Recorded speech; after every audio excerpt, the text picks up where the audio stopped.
Stations verify, ready for launch.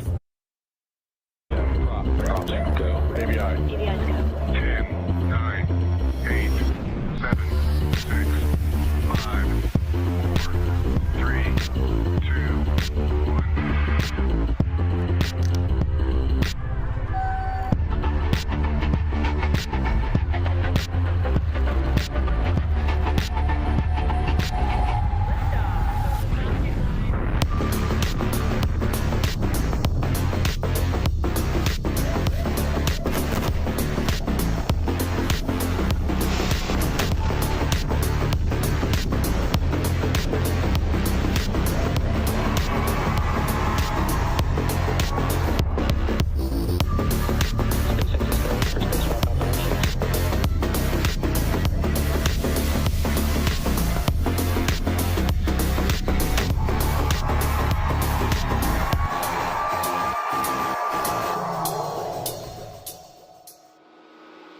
Hello and welcome to the NROL-77 launch webcast.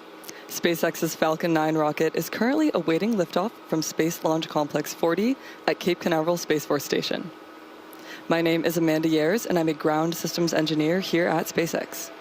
Today's mission carries a national security payload designed, built, and operated by the National Reconnaissance Office, or NRO. NROL-77 will be SpaceX's 11th national security space launch this year. The range is currently green, and we are on track for an on-time liftoff at 2:16 p.m. Eastern Time. If for any reason we are unable to launch today, a backup opportunity is available tomorrow at 2:02 p.m. Eastern Time. But for now, the weather is looking good with just a 2% possibility of launch weather constraints. We will not be showing any Stage 2 or deployment views today at the request of our customer. This is LD on countdown 1, performing hold authority comm checks. NOPS OD. With that, let's meet our Falcon 9 rocket on the pad. STC. Loud and clear.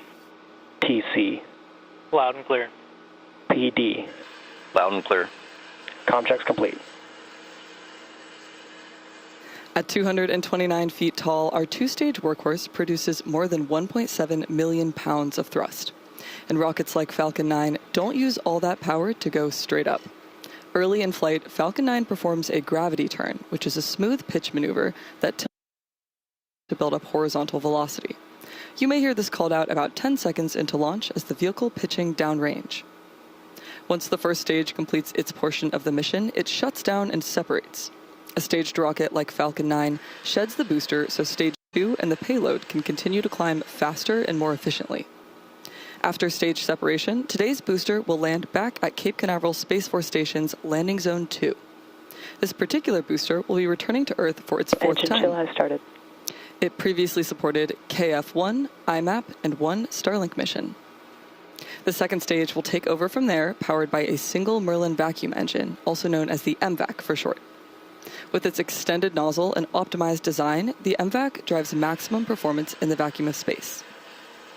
Topping it all off is the payload fairing, a 17-foot wide carbon composite shell that protects the payload during the uphill trip through the atmosphere. About 3 minutes into flight, RP1 load is complete. The fairing halves will separate and parachute back to Earth. Our fairing halves today are new, and they are each flying for their first time. If recovery goes to plan, they will be pulled from the ocean and prepped to fly again. So much of what makes Falcon 9 remarkable happens in flight. The stages separating, the first stage landing itself back on land or on a drone ship in the middle of the ocean, fairings parachuting back, all to get ready for another flight to space. And getting to space is the first step in building our multi-planetary future. Now back to today's mission. Weather continues to look favorable for launch with just a 2% possibility of launch weather constraints. Coming up next in the countdown, the Transporter Erector, or TE, will begin to retract away from Falcon 9. That's the large trussed structure that you see standing next to the rocket. It's hinged at the base and connected to a launch mount beneath the first stage.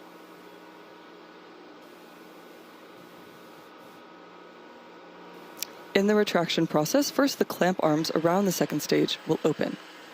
Then, once the clamp arms are clear, the TE will begin to pivot backwards, slowly swinging away from the rocket. There's a great view of those clamp arms for strong back retract around the second stage, and we just heard that tanks are pressing for strong back retract, which is a great sign that we're right on track. You may also hear our team refer to the TE as the strong back, which is the same structure, just a different name. The TE rolls Falcon 9 out to the at vertical, and it stays connected through the final seconds of launch. It provides fuel, power, telemetry, and command connections between the ground systems and the rocket. Strong back retract has started. Strong back retract process is now underway, so keep a close eye on those clamp arms as the strong back clears the vehicle and eventually pivots backwards from Falcon 9. These clamp arms help to stabilize the second stage during fueling, and they also prevent movement in high winds. Once they are open, fully free at the top. Right now, both stages are nearly fully loaded with about 1 million pounds of propellant, and that includes RP1, highly refined kerosene, as well as liquid oxygen, chilled to over 300 degrees below zero. Propellant is loaded late into the countdown, and that's intentional. Colder propellants are denser, and denser propellants mean achieving more performance out of the same tanks. Before any of that propellant flows, the plumbing and engines are chilled down. That priming process prevents thermal shock and boil-off when that ultra-cold liquid propellant starts moving at a high flow rate. You'll hear this priming process referred to as engine chill.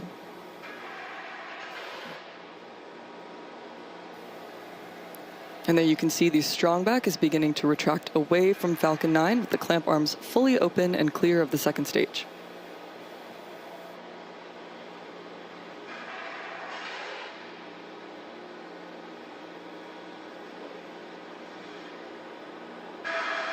The propellant loading process will wrap up in 2 steps.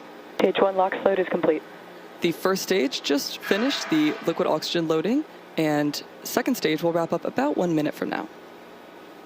In addition to RP1 and liquid oxygen, cryogenic helium is loaded onto Falcon 9. Falcon 9's tanks are pressurized using that helium, and the helium must be chilled to remain compatible with the remaining cryogenic plumbing. During flight, the pressurization force from the helium helps to force propellant into the engines as the tanks empty. As we await the completion of Stage 2 liquid oxygen loading, minus 60-second mark, Falcon 9 will enter startup. At that point, the rocket's onboard flight computers will take over, and from there on out, the countdown is fully autonomous. Just inside of T-minus 2 seconds, the 9 Merlin 1D engines will ignite. Once they're at full Stage power, 2 LOX load is complete. Falcon 9 will lift off the pad and begin its climb to orbit, and we just heard confirmation that liquid oxygen loading for the second stage is complete, which completes the propellant equation for Stage 2. At this point, you've probably noticed the white clouds venting from the rocket. That comes from the super cold oxygen gas on board. When oxygen is vented overboard and interacts with the warmer outside air, it condenses into clouds. It's the same principle as seeing your breath on a cold morning, just on a much larger scale. Weather continues to be green, Ground gas closeouts. tracking a 2% possibility of launch weather constraints for our scheduled liftoff at 2:16 p.m. Eastern Time. The gas closeout process is underway, which refers to venting and shutting down gaseous systems such as topping off the tanks and sealing vents to maintain pressure. Now we're standing by for confirmation that Falcon 9 will enter startup at the T-minus 1 minute mark.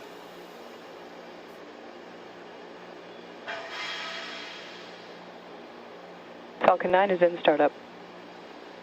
At this point, the autonomous flight computers have taken over the launch countdown, and stages 1 and 2 are pressing for launch.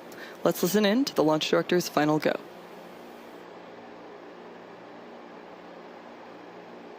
MD is go for launch. As you heard, we are go for launch. Let's listen in to the final seconds of the countdown. T-minus 30 seconds.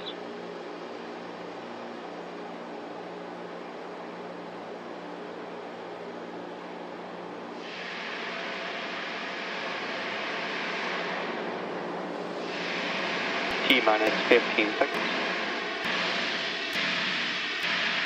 T-minus 10, 9, 8, 7, 6, 5, 4, 3, 2, 1. Engines full power. And liftoff. Go Falcon. Go Enroll 77.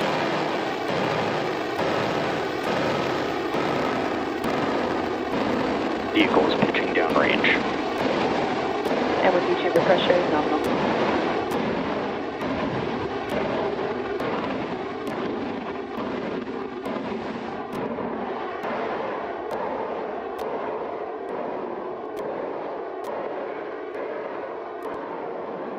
At T plus 30 seconds and counting, Falcon 9 has successfully lifted off from Space Launch Complex 40 at Cape Canaveral Space Force Station. And in just a few seconds, we'll throttle the engines down in preparation for Max Q, which stands for Maximum Dynamic Pressure. It's the moment in the Power launch and telemetry nominal. when the vehicle experiences the greatest mechanical stress that it will see during its ascent. To help go from vertical to horizontal, the first stage also performed a gravity turn where the engine's gimbal a Falcon small 9 is amount supersonic. to turn the first stage from going straight up to horizontal with the help of gravity. Eventually, Falcon 9 will be roughly horizontal to Earth as we achieve orbit. Max Q. Falcon 9 has just passed through Max Q, and the rocket typically needs to go 17,500 miles per hour horizontally in order to avoid being pulled back down to Earth and get into orbit. You can track our progress to orbit by watching the left corner of your display, which is showing first stage velocity and altitude. We have several events coming up in quick succession, and we should hear them all called out by mission control. These include main engine cutoff, or MECO, stage separation, stage 1 flip, second engine start 1, and boost back burn. Main engine cutoff is when we shut down all 9 M1D engines on the first stage. Stage separation is when the first and second stages of Falcon separate from one another. Stage 1 flip is when the booster uses its nitrogen gas thrusters to flip the booster around. Next, second engine start 1, we will light the MVAC engine on stage 2 for the first time, and after that is boost back burn, when the engines will light to place stage 1 on a trajectory towards the landing zone. So keep an eye out for these events happening back to back.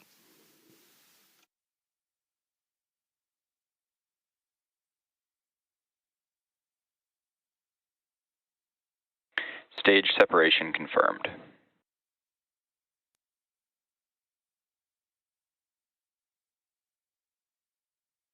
Stage 1 boost back startup.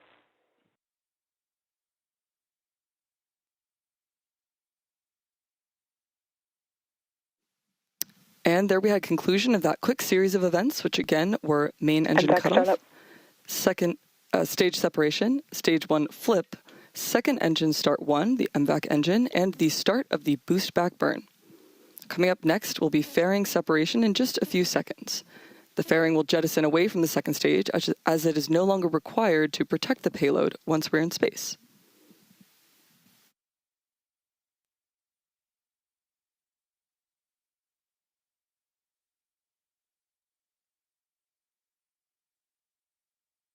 Fairing separation confirmed.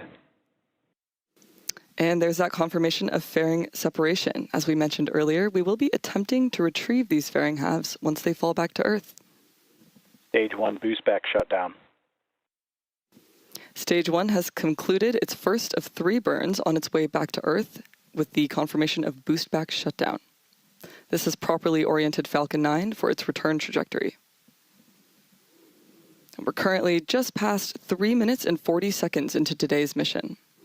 The next major milestone is coming up at the T plus 6 minute and 44 second mark, when you should see the first stage's entry burn on your screen. To start the entry burn, we will relight 3 of the 9 M1D engines on the first stage, starting with the center engine, known as E9, followed by E1 and E5.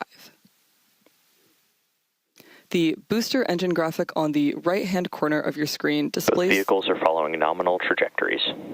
Great confirmation, both vehicles on nominal trajectory. The booster engine graphic there on the right-hand corner displays the arrangement of the 9 M1D engines with an outer ring of 8 and a center 9th engine. These are held in place on the vehicle by a structure called the octaweb. And again, 3 of these will light during the upcoming entry burn. The entry burn is similar to pumping the brakes to slow the vehicle down as it passes back into Earth's atmosphere. And we need to slow down to reduce re-entry forces. This helps us to recover and ultimately reuse the first stage. During the entry burn, Falcon 9 is decelerating by firing its Merlin engines, but the vehicle is still moving really fast. This causes it to fly through Merlin's exhaust gases, also known as the rocket's plume, which deposits a layer of soot on the vehicle's surface. That soot comes from the carbon-based fuel, RP1, that Falcon 9 uses. With each flight, that layer of soot builds up a little bit more on the surface of the vehicle, and that's why our flight-proven vehicles look the way they do.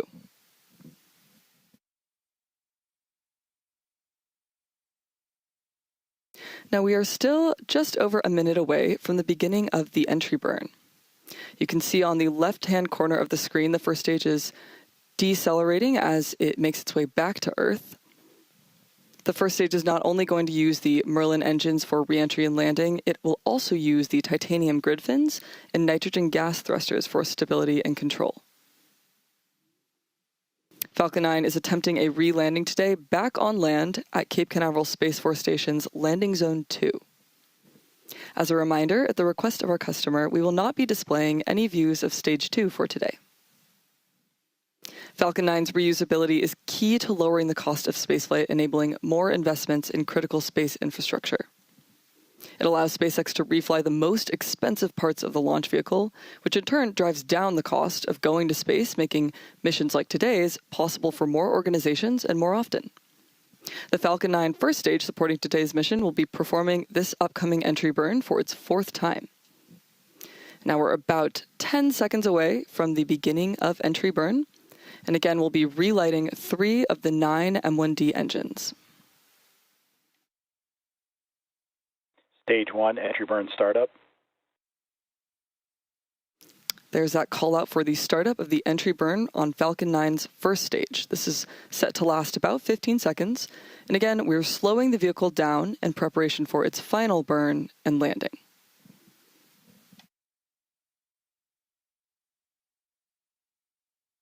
Stage 1, entry burn shutdown. The entry burn has shut down on the Falcon 9 first stage. Coming up next will be the first stage landing burn about 1 minute from now. The Merlins on Falcon's first stage are optimized for sea level, and these each achieve 190,000 pounds of thrust during ascent and descent. They provide the initial power to lift Falcon 9 out of the lower, thicker part of Earth's atmosphere. In comparison, the single MVAC engine on the second stage has a much wider nozzle, and it's optimized Stage 2 is in terminal guidance. In space, producing about 220,500 Stage 1 pounds of FTS thrust has safed. in a vacuum condition. Stage 1 transonic. In about 10 seconds, we'll have the start of the landing burn for the first stage. This is the final burn of the Falcon 9 booster, used to reduce the remaining speed of the vehicle for a gentle and precise landing. We should be hearing that call out shortly. Stage 2 FTS has safed. Stage 1 landing burn. The landing burn has started up on Falcon 9's first stage. This is the final burn the booster will see prior to landing.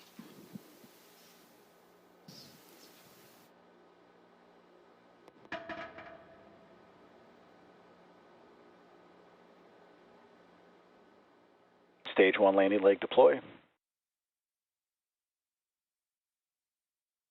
Nominal orbit insertion. Stage 1 landing confirmed. And there we have another successful landing of our Falcon 9 rocket. This was the 4th launch and landing for this first stage. As a reminder, we will not be showing any Stage 2 or deployment views at the request of our customer. So with that landing of the Falcon 9 booster, we'll be bringing our webcast to a close. We'd like to thank the Space Systems Command and National Reconnaissance Office for entrusting us with today's mission, and we would also like to thank the Range and FAA for their support. If you're interested in more launch coverage, head over to spacex.com/launches for the most up-to-date information. When you're there, check out our departure board with all the details of our upcoming missions. Remember to follow @SpaceX on X for more updates. Thank you for tuning in, and we'll see you next time.